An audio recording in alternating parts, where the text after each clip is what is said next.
ఇంకొకటి కూడా మళ్ళీ అపీల్ చేస్తున్నా, ఈరోజు చాలా మంది ముందుకు వచ్చారు. ఆ పేర్లు కూడా ఎప్పటికప్పుడు రిలీజ్ చేస్తున్నాం. కొంతమంది 1 crore అని 50 లక్షలని 10 లక్షలు 20 లక్షలు ఇస్తున్నారు. ఈ సీఎం రిలీఫ్ కింద ప్రత్యేకంగా విజయవాడలో వచ్చినటువంటి వరదల పైన, ఈ నగరంలో జరిగినటువంటి డ్యామేజ్ పైన అందరినీ సహకరించమని కోరాం. చాలా మంది వస్తున్నారు. వాళ్ళందరికీ మనస్ఫూర్తిగా ధన్యవాదాలు, ప్రభుత్వం తరపున కృతజ్ఞతలు. నేను ఒకటే అందరినీ కోరుతున్నా, ఇక్కడ విజయవాడలో ఉండేవాళ్ళు కూడా ఆ స్ఫూర్తి రావాలి. మనతో ఉండేవాళ్ళు ఇబ్బందుల్లో ఉన్నప్పుడు మానవతా దృక్పథంతో మన బాధ్యతగా మనం అందరం కూడా సహకరించే పరిస్థితి రావాలి. అందరూ ఏ విధంగా మీకు తోచిన విధంగా వాళ్ళను కూడా ఆదుకోవడానికి ముందుకు రండి. అదే మరిగా కొండే బాధితులు కోరుతున్నా, మీరు కూడా తొందరపడాల్సిన పని లేదు. అందరికీ న్యాయం చేస్తాం. ఇప్పటికే మీరు చూశారు, 3వ రోజు చరిత్రలో ఇంత పెద్ద విపత్తు ఎప్పుడు రాలేదు. కానీ ఆ విపత్తును ఆదుకోవడం కూడా ఎంత సమర్థవంతంగా చేసామో మీరు చూశారు.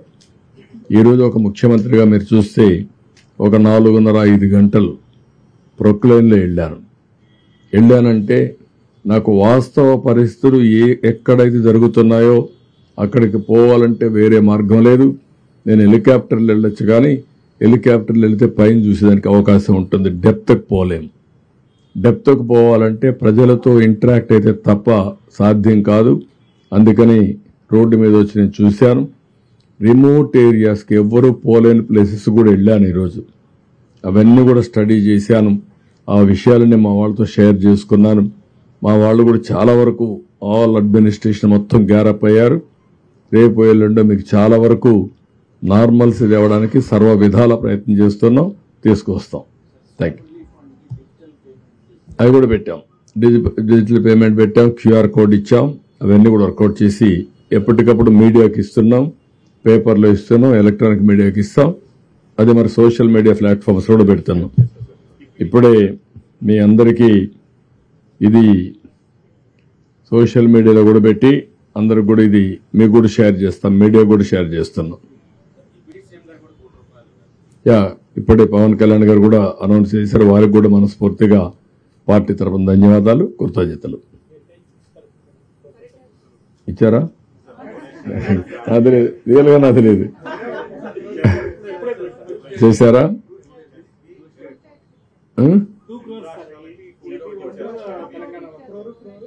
ఓకే, అక్కడ కూడా ఇచ్చారు. Okay, good.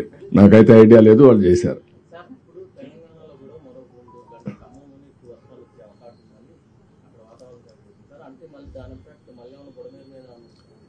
అందుకే బుడమేరుని సెట్ చేస్తున్నాం. ఇంకా ఆ పరిస్థితి రాకూడదు. ఏమేమి ప్రికాషన్ తీసుకోవాలో అన్ని ప్రికాషన్స్ ఆ వార్ఫుట్టింగ్ తీసుకుంటున్నాను. గేట్లు మూసేస్తేనే సమస్య పరిష్కారం అవుతుందని కాదు. ఆ సైడు ఈ సైడు దాని మీద ఆ బ్రీచ్ ఉంది. ముందు ఆ బ్రీచ్ క్లోజ్ కావాలి. అది వైఎస్ఆర్ కాంగ్రెస్ పార్టీలో ఆ బ్రీచ్ పడింది. ఇప్పుడు కూడా బుకాయిస్తున్నారు. బుకాయింపులొద్దు.